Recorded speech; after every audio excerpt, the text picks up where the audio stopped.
बंधु मैंने मो मीनाक्षी परिडा आज आपण किचन को स्वागत करुच्ची। आज आपको देखी पसारुणी पत्र पकुड़ी। पसारुणी पत्र को आपण मैंने शुणिले ही नाक टेकिबे तार गंध सकाशे।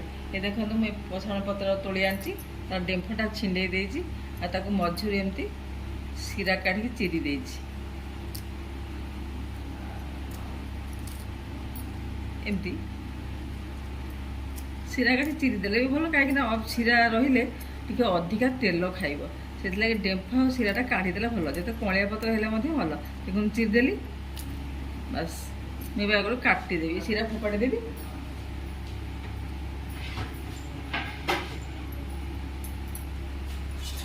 ये मुझे काटी नेबी गुंड गुंड कर काटिदेले भी भल।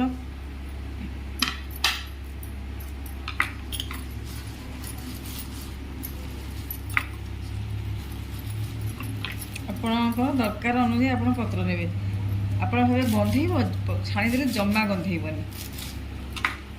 तापर आपको भी पिठो जो मैंने टे भल खावा चाहती आपको चाउल चूना रसुण अदा छेचा लंका छेचा देकी पिठो करेंगे चाउल चूना से टे नरम नरम रसनाटा टे आस काले काले देखा आप इच्छा करेंगे खाया कि देहपाई यहाँ बहुत भल।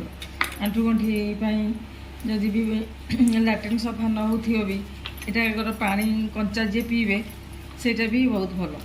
यहाँ आंठू गंठी केते दिन पर्यंत आमको पीया पड़ो। देखो यहाँ कटागला बेसी चूना ना भल। मुझे गोटे कप देखो बेसन नौची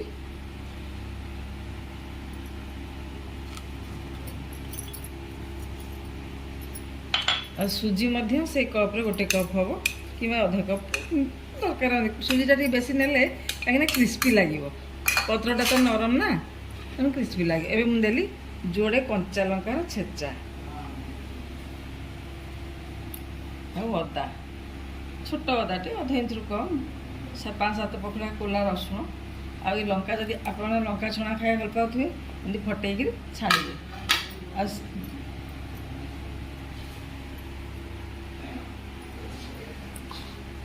पकुड़ी आण जमी घोल तैयारी हुए सेमती आप घोल तैयारी करेंगे। सुजी देले टिके कुड़कुड़ लगे पत्र भी नरम बेसन भी नरम तेणु सुजीटा कुड़कुड़िया लगे भल लगे। बस एतिकी बेसी पानिया करेंगे एतिकी बहलिया करेंगे। चाहिए जीरा पाउडर आप देवे ना गोटा जीरा देवे लंका गुंड भी दे पारती।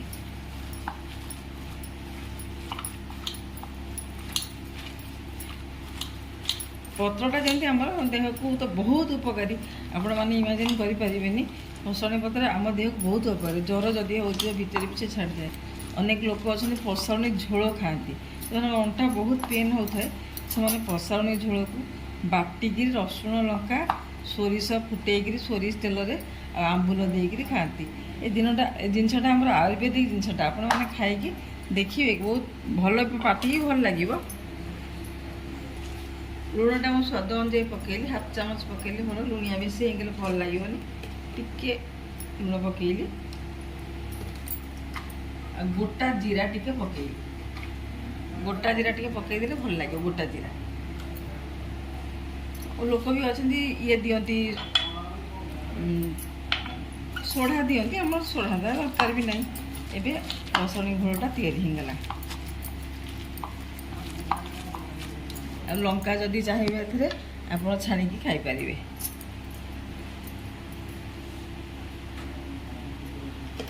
मो गैस की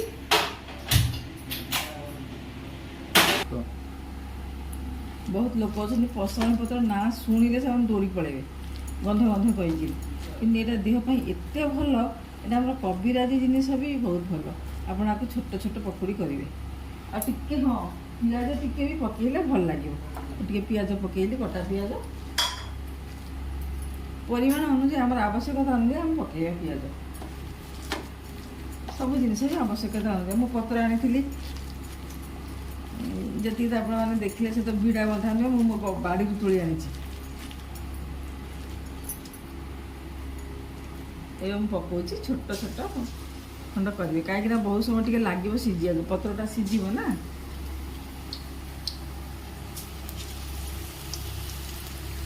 ୟାକୁ ଆପଣ ସସ୍ ସାଙ୍ଗରେ ଖାଇପାରିବେ। ଆଉ ଆପଣ ପସନ୍ଦ ଝୋଳ ଟିକେ କରିକି ଖାଆନ୍ତୁ, କିଛି ଲାଗିବନି, ଟିକେ ସାମାନ୍ୟ ପିତା ଲାଗିବ। ଆଉ ବହୁତ ଲୋକ ଅଛନ୍ତି ପସନ୍ଦ ଝୋଳରେ ଭାତ ଗୋଳେଇକି ଖାଆନ୍ତି। ମୁଁ ଆଉ ଦିନ ଆପଣମାନଙ୍କୁ ପସନ୍ଦ ଝୋଳ କରିକି ଦେଖେଇବି। ଆମ୍ବୁଲ ରସୁଣ ଗୋଟେ ଜିନିଷ ଆମ୍ବୁଲ ଆଉ ରସୁଣ। ଆମେ ଯଦି ଲଙ୍କା ଖାଉଥାଏ ତାହେଲେ ଲଙ୍କା ମୁଁ ଯୋଡ଼ିଏ ଛାଣି ଦେଉଛି, ଆପଣମାନେ ଯଦି ଖାଉଥିବେ କରିବେ। ଆମର ଆଉ ଟିକେ ପରେ ସେ ବ୍ରାଉନ୍ ହେଇଗଲେ ଆମେ କାଢ଼ିଦେବା, ଏହା ଟିକେ ସିଝିବାକୁ ଟାଇମ୍ ଲାଗିବ। ପ୍ରକୃତି ଆମକୁ ବହୁତ ଜିନିଷ ଦେଇଛି, ବହୁତ ସୁନ୍ଦର ଉପାଦାନ ଆମ ସୃଷ୍ଟି ପୃଥିବୀ ଆମର ଭରପୁର ଅଛି ଆୟୁର୍ବେଦିକ ଜିନିଷରେ। ତାକୁ ଯଦି ଆମେ ଠିକ୍ ସେ କାମରେ ଲଗାଇ ପାରିବା, ଠିକ୍ ଭାବରେ କରି ଖାଇପାରିବା, ତାହେଲେ ସେଇଟାର ତାର ଫାଇଦାଟା ଆମେ ଠିକ୍ସେ ନେଇପାରିବା ବୋଲି ଜାଣିବା। ଗୋଟିଏ ଜିନିଷକୁ ପକୁଡ଼ି ଯେଉଁମାନେ ନ ଖାଇବା, ପକୁଡ଼ିଟା କ'ଣ ଆଗରୁ ଥିଲା, ଏବେ ଲୋକମାନେ ନ ଖାଇପାରିବ ତାକୁ ପାଟିକି ଟେଷ୍ଟ ଲାଗିବା ପାଇଁ ପକୁଡ଼ି ତିଆରି ହେଲା।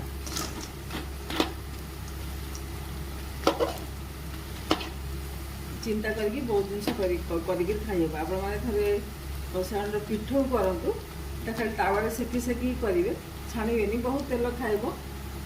ତ ତାୱାରେ ସେକି ଦେବ, ରସୁଣର ମାତ୍ରା ଟିକେ ଅଧିକା ଦେବେ, ଆଉ ଲଙ୍କା ରସୁଣ ଅଦା, କିନ୍ତୁ ସେଥିରେ ଟିକେ ରସୁଣ ମାତ୍ରାଟା ଅଧିକା ଦେଇଥିବେ। ଆପଣମାନେ କରିକିରି ଖାଇବେ। ଆପଣମାନେ ମୋ ଚ୍ୟାନେଲକୁ ଲାଇକ୍ ଆଉ ସବସ୍କ୍ରାଇବ୍ କରିବେ, ଭଲ ମତାମତ ଦେବେ। ରସୁଣ ପତ୍ର ଯେଉଁମାନେ ନ ଖାଉଥିବେ ବି ଏଥିରେ ଖାଇବେ। ଦେଖନ୍ତୁ ଏବେ ଆମର ପକୁଡ଼ି ପ୍ରସ୍ତୁତ ହେଇଗଲା। ନା ସେ ପତ୍ର ଟିକେ ସିଝିବା ଦରକାର। ଦେଖନ୍ତୁ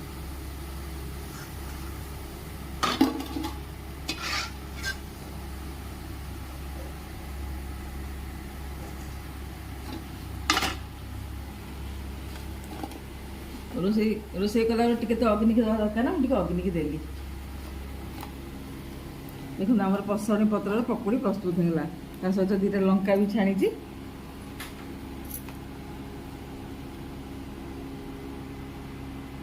ବେଶୀ ପତଳା କରିଦେଇଥିଲେ ସେ ପତ୍ରରୁ ଛାଡ଼ି ଯାଇଥାନ୍ତା, ଭଲ ଲାଗିନଥାନ୍ତା। ତେଣୁ ଟିକେ ବହଳିଆ କରିକି ଆକୁ ଛାଣିବେ। ଆପଣ ଗରମ ଖାଆନ୍ତୁ, ବହୁତ ଭଲ ଲାଗିବ, କୁଡ଼ମୁଡ଼ ଲାଗିବ। ସୁଜି ଦିଆଯାଇଛି। ଖାଇକି ନିଜେ ମୋତେ ଜଣେଇବେ କେମିତି ଲାଗିଲା। ଭଲ କମେଣ୍ଟ ଦେବେ, ଲାଇକ୍ କରିବେ, ମୋ ଚ୍ୟାନେଲକୁ ସବସ୍କ୍ରାଇବ୍ ନିଶ୍ଚୟ କରିବେ। ମୁଁ ଆପଣଙ୍କ ମତାମତ ଅପେକ୍ଷାରେ ରହିଲି। ନମସ୍କାର।